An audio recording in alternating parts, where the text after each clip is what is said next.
नमस्कार दोस्तों, कैसे हो आप सब। आई होप सो आप अच्छे होंगे, बहुत बढ़िया होंगे। मैं आप सबका स्वागत करता हूं आपके अपने चैनल पंकज क्लासेस पे। राइट बेटा, ध्यान से देखना। आज जो हम लोग टॉपिक करने वाले वो बहुत ज्यादा इंपॉर्टेंट टॉपिक है। ये कहाँ कहाँ कौन कौन से एग्जाम में आते हैं, वो अलग अलग पीजीटी लेवल के एग्जाम में, या फिर टीजीटी कॉमर्स में भी अगर टैक्सेशन आता है वहां पे भी आते हैं, या फिर अगर आप यूजीसी नेट का एग्जाम देते हो वहां पे भी आता है। ठीक है जी। तो सर यहाँ पे जो हम टॉपिक डिस्कस करने वाले वो है क्या, वो टॉपिक का नाम है बेटा history of taxation in India. ठीक है जी। इंडिया में जो टैक्सेशन की हिस्ट्री है वो क्या है, ये कैसे है।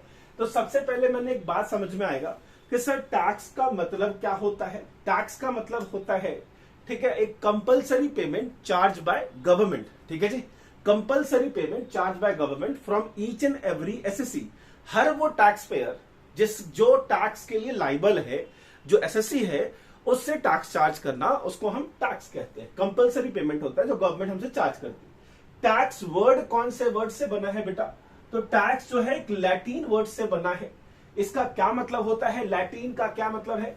टैक्सर, TAXARE, टैक्सर, एसएससी। ठीक है जी। एसएस एक्चुअल मतलब होता है एसएस, किसी चीज को एक्सेस करना। ठीक है जी। अब यहां पे अगर मैं बात करूं कि सर टैक्स कितने प्रकार के होते हैं या कितने टाइप्स के टैक्स होते हैं, तो दो तरीके का टैक्स आपको दिखेगा। पहला दिखेगा डायरेक्ट टैक्स और दूसरा दिखेगा इनडायरेक्ट टैक्स। अगर कोई सवाल आता है कि सबसे पुराना टैक्स सिस्टम कौन सा है, डायरेक्ट टैक्स या इनडायरेक्ट टैक्स, तो अनडाउटेबली इनडायरेक्ट टैक्स जो है, इसमें से भी जो ओल्डेस्ट फॉर्म है वो कस्टम ड्यूटी। कस्टम ड्यूटी हमने देखा होगा, आपने कभी पिक्चर देखा होगा तो मोहनजोदाड़ो पिक्चर देखा होगा। राइट। मोहनजोदाड़ो पिक्चर आप सबको पता है मोहनजोदाड़ो कब का है। मोहनजोदाड़ो पिक्चर में भी आपको बताया गया है कि अगर आप अपना सामान, अपनी वस्तु इस एरिया से दूसरे एरिया में जाकर बेचोगे तो आपको कर लगेगा। राइट। और वो कर क्या था? अपनी बाउंड्री को बाहर बेचते थे, तो इसको हम क्या कहते हैं? Custom duty. अगर कोई भी अपने देश के बाउंड्री से बाहर जाके कोई सामान बेचता है, उसको क्या कहते हैं? कस्टम ड्यूटी लगता है। तो वहां पे भी हमने सीखा था कि कस्टम ड्यूटी है। और ऐसे कई और जगह है, ऐसे कई और जो कह सकते हो आप सबूत है, या फिर कह सकते हो आप एविडेंस है, जहां पे हम कह सकते हैं कस्टम ड्यूटी जो है सबसे पुराना है। क्योंकि कस्टम जो है हमारे कल्चर, हमारे ट्रेडिशंस के मुताबिक कस्टम कहते हैं, इसीलिए हम उसको कह सकते हैं कि सबसे पुराना अगर कोई टैक्स है तो वो कस्टम ड्यूटी है। अब सर एक बार बताओ, इंडिया में डायरेक्ट टैक्स सबसे पहले कब आया? अभी हम बात कर रहे जो एंशिएंट टैक्स सिस्टम था हमारे पास, जो पुराना कुछ टैक्स सिस्टम था, उसके कुछ अवशेष या कुछ उसके चीजों के बारे में मिलता। कई ऐसे लोग हैं जो कहते हैं नहीं जी, अर्थशास्त्र जो है वो पॉलिटिकल साइंस की बुक है। कई ऐसे लोग हैं जो कहते हैं अर्थशास्त्र का मतलब तो इकोनॉमिक्स होता है। कई ऐसे लोग हैं जो कहते हैं पॉलिटिकल साइंस तो राजशास्त्र का बुक है।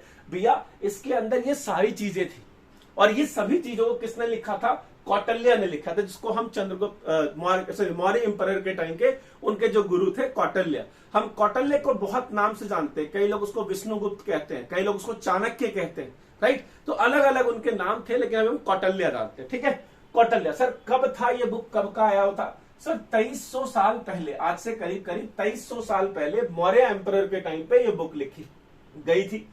सर इसके हिसाब से जो हमारा टैक्सेशन सिस्टम लगता था, वो टैक्सेशन सिस्टम क्या था, या टैक्स हमारा कितना लगता था? तो सर सबसे पहले देखना, अगर आप लैंड टैक्स रेवेन्यू की बात करते हैं, मतलब किसी के पास जमीन है, वहां से अगर कोई इनकम कमाता है, तो कौन सी इनकम की बात कर रहा है? एग्रीकल्चर इनकम, या फिर अपने लैंड से कोई इनकम कमाया, तो सर 1/6 ऑफ इनकम, जितना आप पैसा कमाते थे उसका 1/6 भाग जो है आपको एज अ टैक्स पे करना पड़ता था। एज अ टैक्स पे करना पड़ता था। इंपोर्ट ड्यूटी, अगर आप कोई सामान अपने राज्य में किसी और राज्य से लेके आते थे तो आपको 20% या 1/5 जो है एज अ टैक्स देना पड़ता था।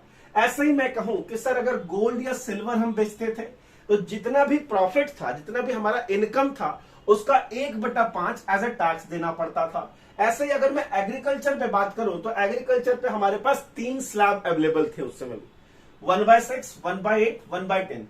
सर किससे, क्या कोई इनकम बेसिस पे होता था? नहीं, सिचुएशन बेसिस पे होता था। अगर वहां पे किसान की अच्छी खेती हुई है तो हम 1/6 टैक्स ले लेते थे। अगर खेती अच्छी नहीं हुई है तो 1/10 टैक्स ले लेते थे।